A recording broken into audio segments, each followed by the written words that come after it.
Hey guys, let's talk about what you need to know and have to achieve a therapy dog certification. First, you're going to need a dog. Secondly, you're going to need to know what training tools you can and cannot use. And then third, you're going to need to know the certification process and complete that. All right, let's talk about the right dog. You want a dog that's going to be confident, a dog who is outgoing and likes attention but isn't overly enthusiastic or overly excited about it. The right therapy dog is not fearful, they're not shy, they're not skittish, they're not aggressive.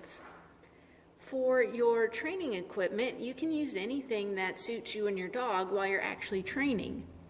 When you get to the certification process though, you're not allowed to use pinch collars or prong collars, and you can't use e-collars either.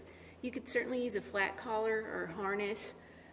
You could even use a gentle leader or head halter if that's what worked for you and your dog. Just no pinch or prong collars or e-collars.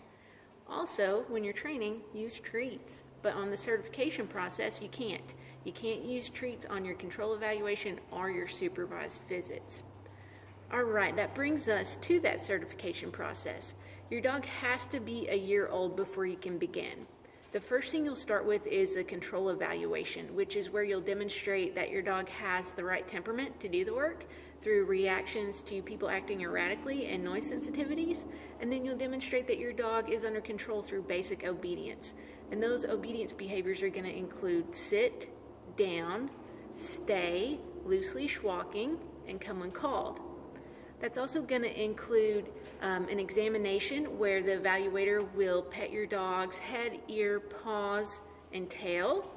And you're also going to have to do meet and greet with a friendly stranger who also has a dog, and your dog will need to stay with you and not go and see the other dog or be too excited about it or be aggressive towards the other dog.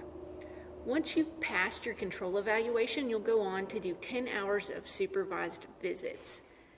Now, the visits can only be done 1 hour a day, so you can't knock them all out in a day or so. So you can only do 1 hour a day. Our local Level on a Leash NWA chapter goes every other Wednesday to the Fayetteville Veterans Home for those. There are other options to do your supervised visits. So your control evaluation needs to be completed by or evaluated by a certified trainer or a canine good citizen evaluator, and then you would need a second evaluator that could be a Level on a Leash member to do your supervised visits and complete your visit log and fill out your visit evaluation form. Once you've completed both of those steps, the control evaluation and the supervised visits, you can submit your application into Level on a Leash to complete the certification process and become an actual certified therapy team. What we got coming up in our next videos is we're going to go over the individual items of the control evaluation, and then we'll do a complete control evaluation to testing standards so you can see exactly what your goals are. So check out those other videos and have fun with your training.